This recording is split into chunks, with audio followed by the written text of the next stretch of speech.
May 1945. The war in Europe is over.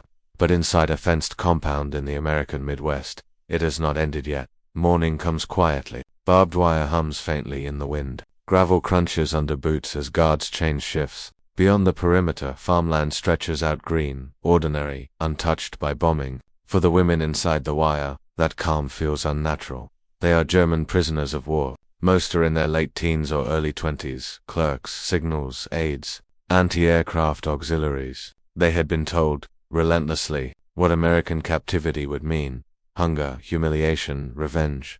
One of them, a composite figure based on multiple documented POW accounts, stands near the fence line during a work detail. Her uniform is worn thin. Her hair has been cut short, not as punishment, but for hygiene. She watches civilians gather on the far side of the road. They are not soldiers. No rifles. No shouted orders. Then something impossible happens. A paper-wrapped bundle arcs gently over the fence. Then another: bread, fruit, clean clothing, items forbidden to exchange, delivered anyway. No demand, no spectacle, just quiet, deliberate choice. Guards hesitate. No alarms sound. For the women watching, the moment fractures everything they believed about the enemy and about themselves. If captivity was meant to erase dignity, why was it being returned? And why would civilians, with nothing to gain and much to risk, do this at all? By the time German women began arriving in Allied captivity, the war that had shaped their lives was already collapsing inward. From late 1944 into the spring of 1945, the German state was no longer fighting a conventional war of maneuver. It was dissolving. Entire command structures fractured under Allied pressure from the West and Soviet advances from the East. Manpower shortages forced the regime to rely on women in roles that had once been considered temporary or auxiliary: communications clerks, Luftwaffe flak helpers, signals operators, transport aides, hospital orderlies. None were frontline infantry, but all were embedded inside the military system. Many of these women were not volunteers in the ideological sense.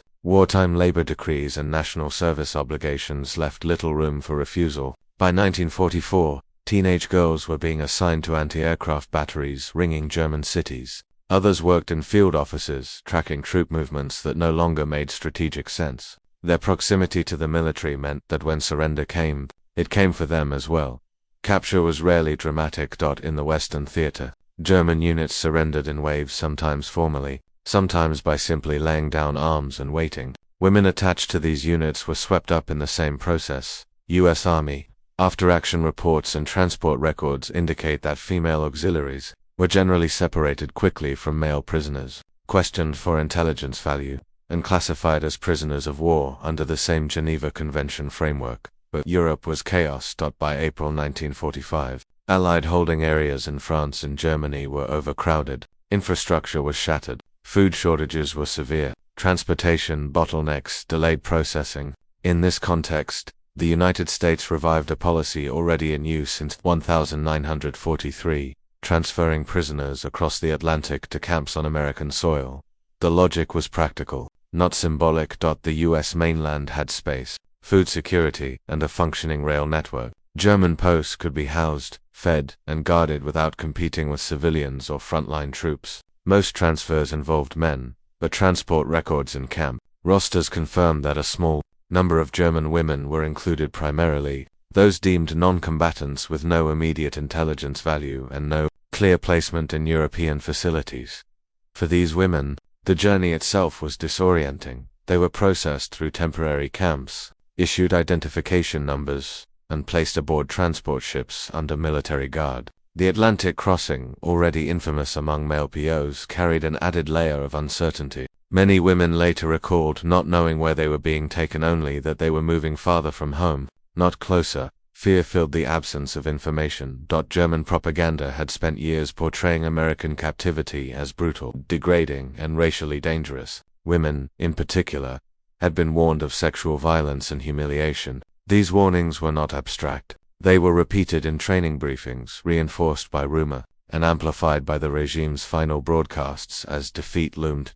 Arrival in the United States did not immediately contradict those fears. POWs disembarked under armed guard. Camps were fenced, segregated, and regimented. Uniforms were standardized. Personal belongings were in. Privacy was limited. For women accustomed to collapsing authority at home, American order felt cold rather than reassuring. What none of them yet understood was that they had entered a system governed less by vengeance than by regulation, a system designed to be watched by international observers, by domestic authorities, and by nearby civilians who could not help but notice that the enemy now lived down the road, and it was that proximity, prisoners and ordinary Americans, that would eventually make the incident promised by the title possible at all.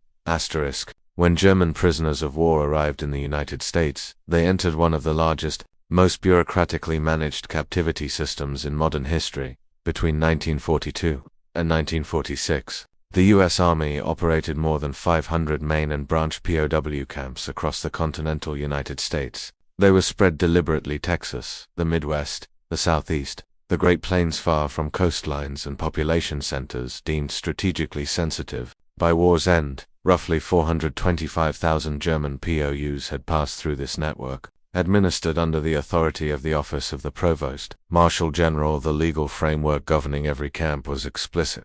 The United States had ratified the 1929 Geneva Convention relative to the treatment of prisoners of war, and the War Department made compliance a point of policy as well as prestige. Camp commanders were issued manuals detailing rations, housing standards, medical care, disciplinary limits, and labor conditions. Violations were subject not only to internal discipline but to international scrutiny. Oversight was constant.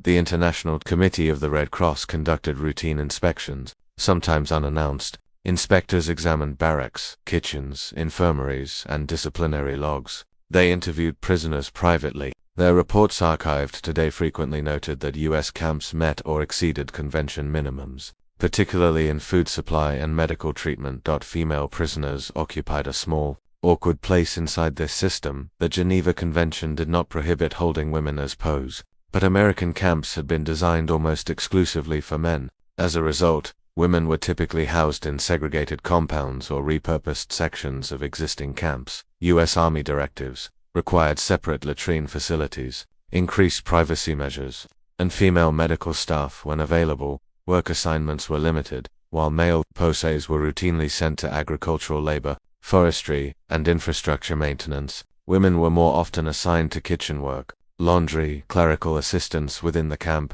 or light maintenance, always under guard supervision. Pay rates, set by the War Department, were uniform, credits redeemable at camp canteens, not cash. Contact with the outside world was tightly regulated. Posts were permitted to send and receive mail, subject to censorship. Parcels from the Red Cross were allowed. Civilian interaction, however, was restricted. Camp regulations forbade unsupervised contact between prisoners and local residents. Gifts, food, or personal items from civilians were not authorized. Guards were instructed to prevent exchanges and report violations. Yet the camps were not invisible. Many were located near small towns. Local farmers saw POW labor detachments in their fields. Children watched trucks pass carrying men in gray or faded green uniforms. Women prisoners, rarer and more conspicuous, drew particular attention when they appeared outside barracks under escort.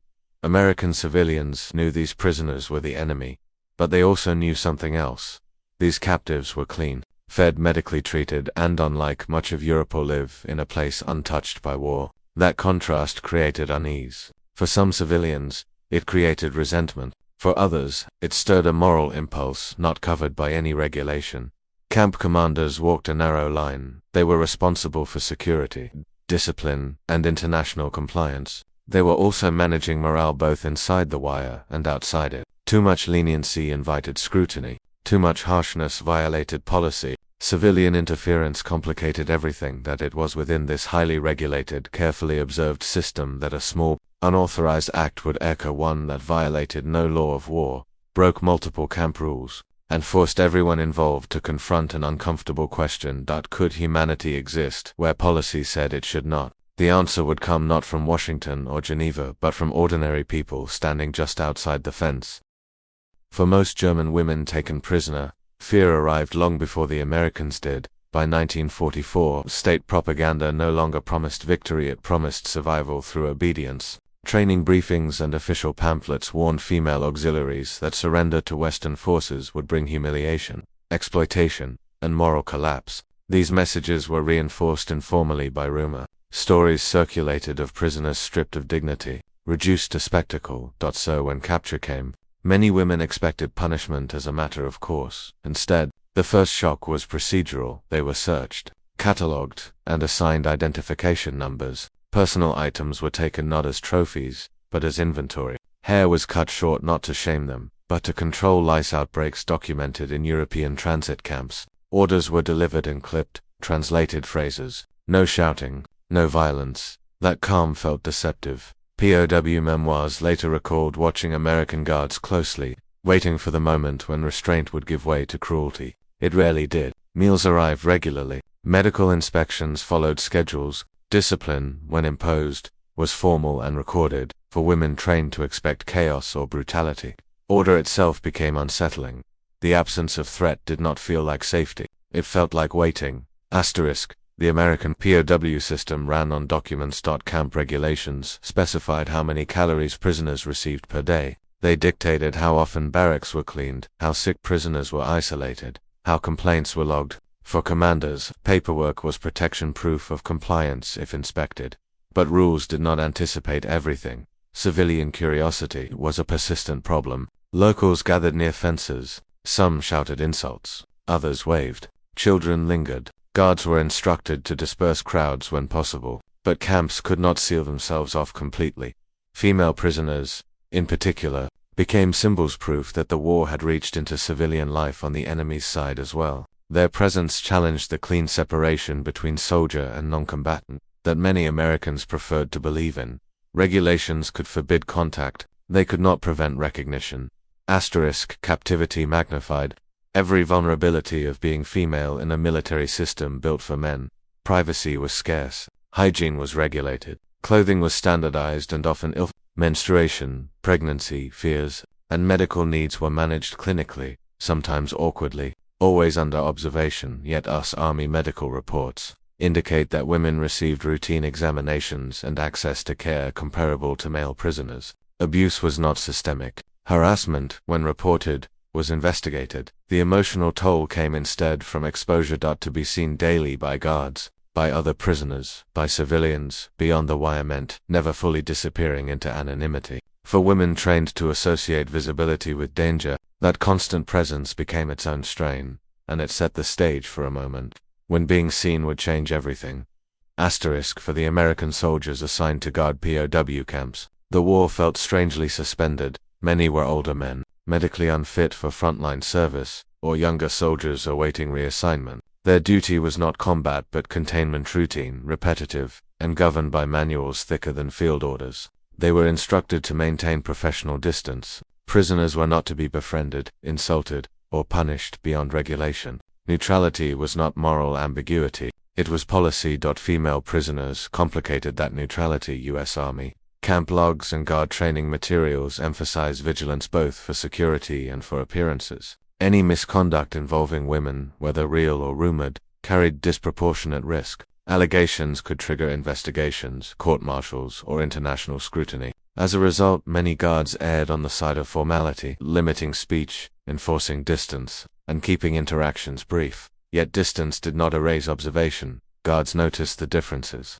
They noticed that the women were younger than expected, that many appeared exhausted rather than defiant, that their work details were quiet, efficient, and largely invisible to male prisoners. Some guards later recalled feeling relief that the women required less discipline but also unease at how easily their presence stirred emotion among civilians outside the wire when unauthorized. Civilian gestures occurred, waves, shouted greetings, gifts tossed over fences. Guards were forced into split-second judgments. Regulations required intervention, but enforcement carried its own risks. Confrontation with locals, escalation reports that might reflect poorly on the camp. So hesitation crept in, not defiance, not sympathy, a pause. And in that pause, the system bent just enough for something unplanned to slip through. For the women inside the camp. The longer captivity lasted, the less fear resembled its original shape. Hunger faded, violence never arrived. Routine replaced dread, and into that routine crept something more destabilizing than cruelty. Contradiction. POWs later recalled moments of shame not imposed by guards, but they were fed better than civilians back home. They received medical care while German cities lay in ruins. Letters from family described shortages, cold, displacement. The imbalanced Nord. Identity followed. They were no longer soldiers, not civilians, not victims in the way propaganda had promised. They occupied a space without a script. Obedience felt hollow. Resistance felt pointless. Survival no longer carried moral clarity. When American civilians appeared unarmed, unsanctioned, offering kindness, the contradiction sharpened into something unbearable. If the enemy could act without hatred, what did that say about everything the women had been taught to believe? POW testimonies described this moment not as relief, but as collapse. The emotional structure that had sustained them, fear, defiance, expectation of punishment, gave way all at once. Some women cried openly, others turned away, unable to accept what was being offered, because acceptance meant acknowledgement that dignity had not been stripped away by force. It had been returned by choice, and once returned, it could no longer be denied. That realization would reach its peak in a single, quiet incident, one that camp regulations never anticipated, and that none of the women would forget. The incident did not begin with defiance. It began with waiting. Late spring, 1945.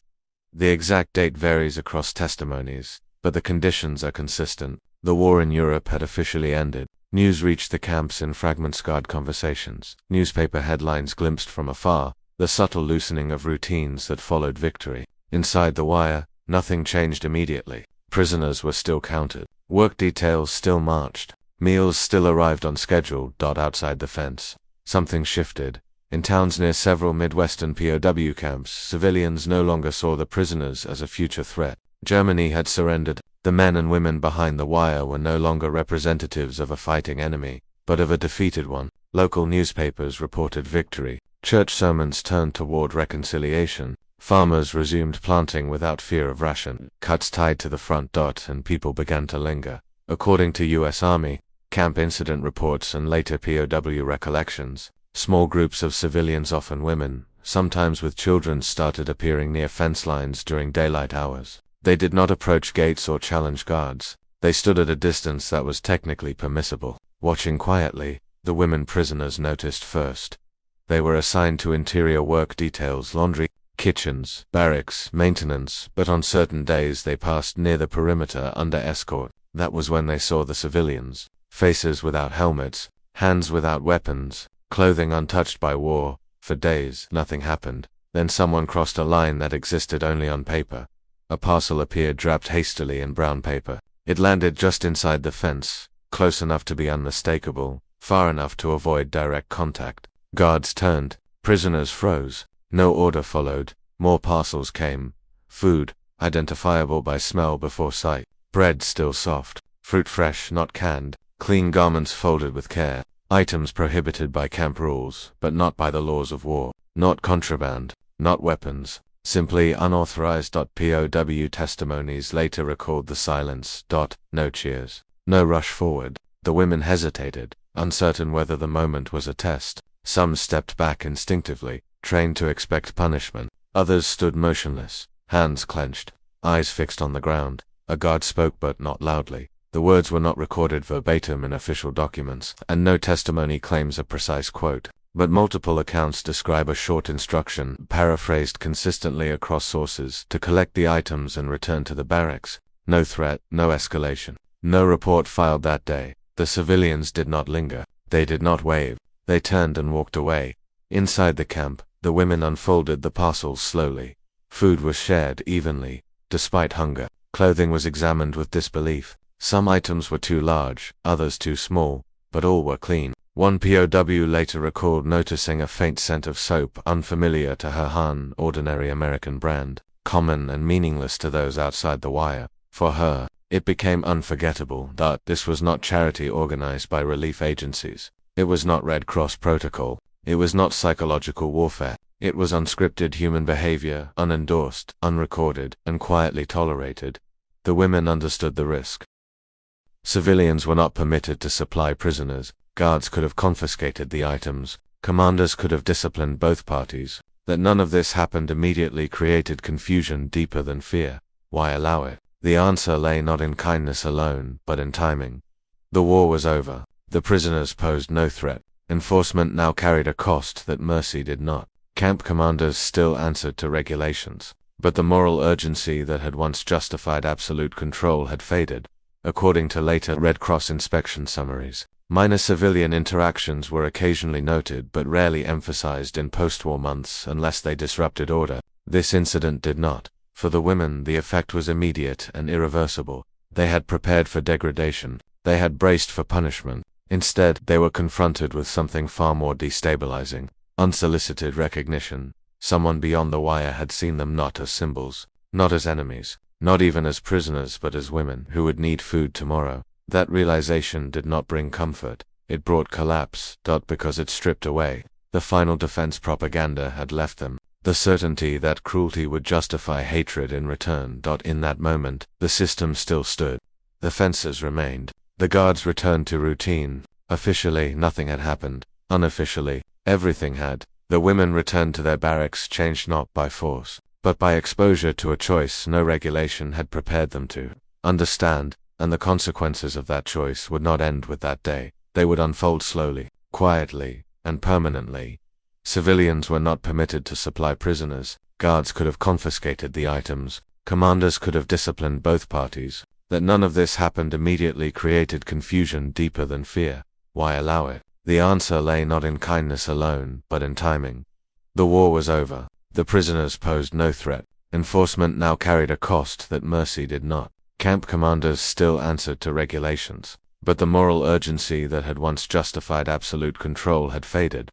According to later Red Cross inspection summaries, minor civilian interactions were occasionally noted but rarely emphasized in post-war months unless they disrupted order. This incident did not. For the women, the effect was immediate and irreversible. They had prepared for degradation. They had braced for punishment. Instead, they were confronted with something far more destabilizing: unsolicited recognition. Someone beyond the wire had seen them not as symbols, not as enemies, not even as prisoners, but as women who would need food tomorrow. That realization did not bring comfort. It brought collapse, because it stripped away the final defense propaganda had left them. The certainty that cruelty would justify hatred in return. In that moment, the system still stood.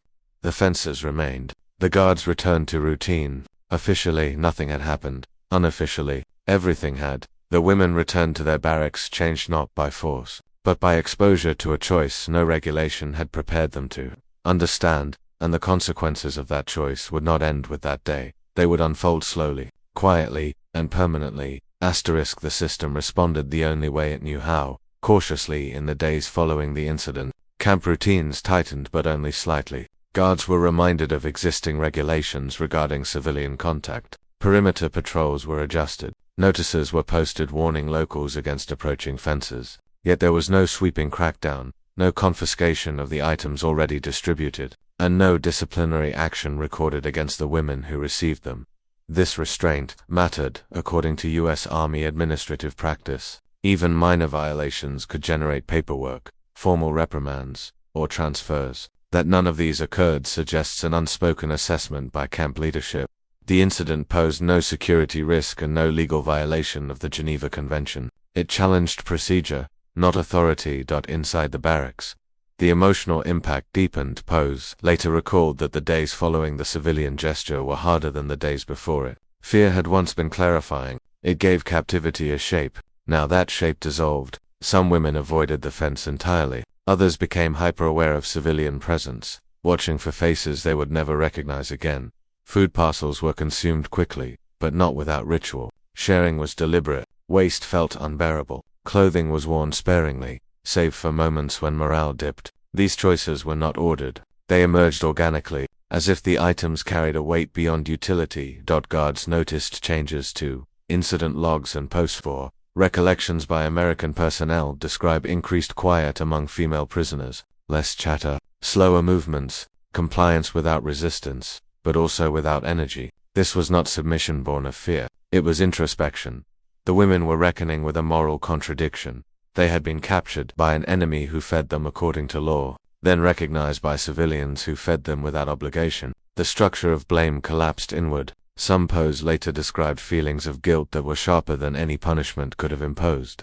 Guilt for surviving intact, guilt for being treated better than families at home, guilt for having believed too easily in simplified narratives. The system could not address guilt. It could only maintain order. Red Cross inspections conducted in the months after Germany's surrender continued to note satisfactory conditions in American camps. None flagged the incident directly. Civilian kindness, unless disruptive, fell outside their mandate. What mattered was that prisoners were clothed, fed, and medically treated. That omission became part of the story. What changed the women was not what was written down but what was not. As weeks passed, repatriation rumors began circulating. Some women would be transferred to other camps. Others would be held until transport back to Europe could be arranged. The incident at the fence became something they spoke about only among themselves, in careful language, as if naming it too openly might diminish it. When the women finally boarded transport for return, many left wearing American-issued clothing supplemented by civilian garments that had been quietly permitted to remain. Official inventories did not always account for them. No one insisted. The civilians never reappeared in records, that their identities remain unknown. No names, no photographs. Just a recurring presence in POW memoirs, local women, people from the town, Americans. That anonymity matters, because the act was not meant to be remembered publicly. It was not protest. It was not absolution. It was a choice made without audience, and without expectation of reward. For the American system, the incident passed as a footnote if it was noted at all. For the women, it became the axis around which captivity turned, not because it saved them, not because it freed them, but because it forced them to confront a reality no one had prepared them for. That the enemy could step outside the logic of war, even when the war itself had not yet stepped aside. That confrontation would shape how they returned home and how they remembered themselves. Asterisk in institutional terms, the aftermath of the incident was quiet almost deliberately. US Army POW camp administration in 1945 was entering a transitional phase. With Germany defeated, the purpose of captivity shifted from containment to maintenance. Security concerns diminished. Administrative priorities moved toward orderly repatriation, camp consolidation, and compliance audits that would soon be reviewed in peacetime inquiries. Within that environment, incidents that did not threaten order were rarely escalated. Camp memoranda from the post-surrender months emphasize efficiency, processing transfers, updating rosters, coordinating rail schedules, and preparing medical clearances for return to Europe. Civilian contact remained officially restricted, but enforcement softened in practice where no provocation or repetition occurred. The guiding principle became stability, not punishment. There is no surviving evidence of new regulations being issued in direct response to civilian gifts to female POWs. This absence is itself significant. That had the incident been viewed as a breach of security, standard procedure would have required a formal report to the Provost Marshal General's office. That such documentation has not surfaced suggests the event was categorized as deviation not worth memorializing in an already overburdened system. Red Cross inspection records from mid to late 1945 reinforce this interpretation. Inspection summaries continued to note compliance with Geneva standards, focusing on rations, housing, sanitation, and medical care. They occasionally mentioned the presence of civilians near camps, but framed it as an environmental condition rather than a policy failure. There is no indication that female prisoners were singled out for additional restrictions following the incident. Transfers proceeded as planned. Some women were relocated to other camps as facilities consolidated. Others remained until shipping capacity allowed for transatlantic return. Transport schedules were uneven, dictated by ship availability, port congestion, and medical clearance. Women were typically repatriated alongside male POWs, though often housed separately during transit. The civilian gesture did not accelerate release. Nor did it delay it. In bureaucratic terms, nothing measurable changed, yet subtle adjustments appeared in practice. Guard logs from late 1945 show fewer recorded confrontations near female compounds. Perimeter enforcement became less confrontational, more symbolic. Defense still mattered, but it was no longer the emotional center of authority. Camp commanders understood that morale, both inside and outside the wire, depended on restraint. The American military had little to gain from harshness now. International reputation mattered. Post-war diplomacy was already underway. Treatment of POWs would be scrutinized in historical record and legal review. Acts of quiet tolerance, even if unofficial, aligned better with emerging narratives of lawful victory than strict punishment over bread and clothing ever could. For the system, The incident faded into administrative noise, but systems are judged not only by what they record, but by what they allow, by permitting the consequences of civilian kindness to stand. The American POW framework revealed an unintended flexibility. The rules held, the hierarchy remained intact, but the moral rigidity softened just enough to acknowledge reality on the ground. That acknowledgement did not appear in manuals. Appeared in the absence of retaliation. For the women who would soon leave the camps, that absence mattered more than any written assurance, because it confirmed that the moment at the fence had not been a mistake. It had been, in the quiet language of institutions, accepted.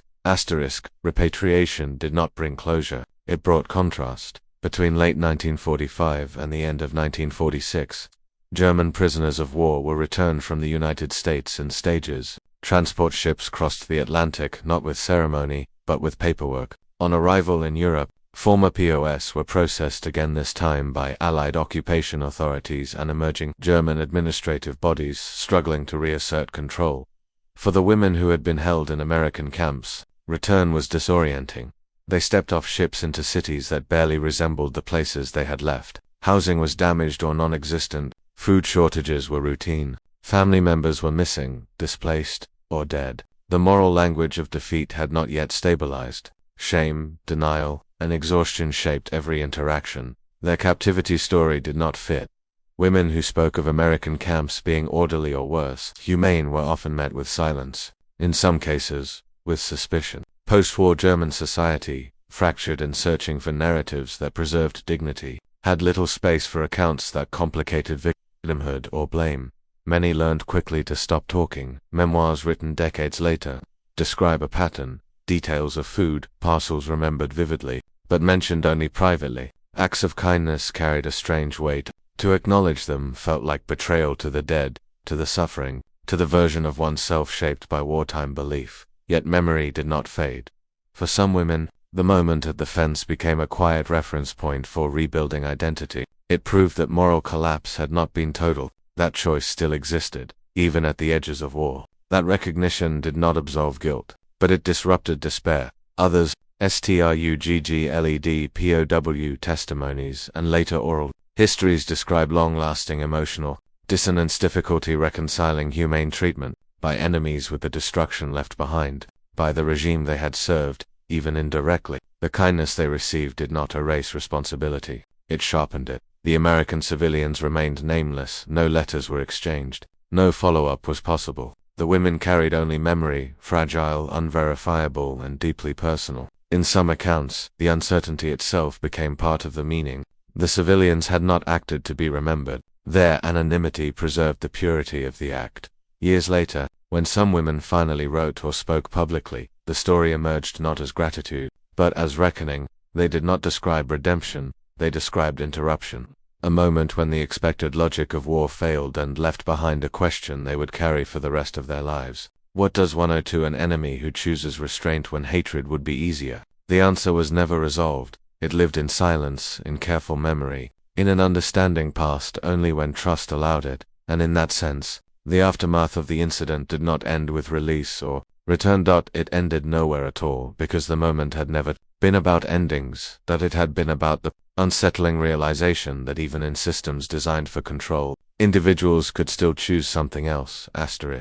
War is built on systems, ranks, rules, borders, categories that simplify human beings into enemies, prisoners, or collateral. These systems are necessary for fighting, but they are also fragile because they rely on people to enforce them without hesitation. What this episode reveals is not a failure of the system, but its limit. The American POW camps functioned as designed. They fed, housed, guarded, and documented. They complied with law and oversight. They did not invent cruelty. They did not promise kindness. They simply operated. The moment that mattered most came from outside that structure. It came from civilians who were not obligated to act, not trained to obey, and not protected by regulation. Their decision did not end the war. It did not free prisoners. It did not repair what had been destroyed, but it did something systems rarely do. It introduced choice for the German women who received those parcels. The experience dismantled the final certainty propaganda had left intact, that hatred was inevitable, and cruelty was guaranteed. Instead, they encountered restraint without demand, recognition without forgiveness, and humanity without reconciliation. That encounter did not erase guilt or responsibility. It complicated them, and complication is often the beginning of truth. History tends to remember wars through battles and leaders, treaties and dates. It rarely records the moments that fall outside official logic, moments too small to document, too human to categorize. Yet those moments shape memory as powerfully as any victory. They linger not because they were extraordinary, but because they were ordinary, made by people who chose to act as if the war's rules were not the only rules that mattered. In the end, the unthinkable was not that American civilians showed kindness to enemy prisoners, that it was that they did so without needing permission.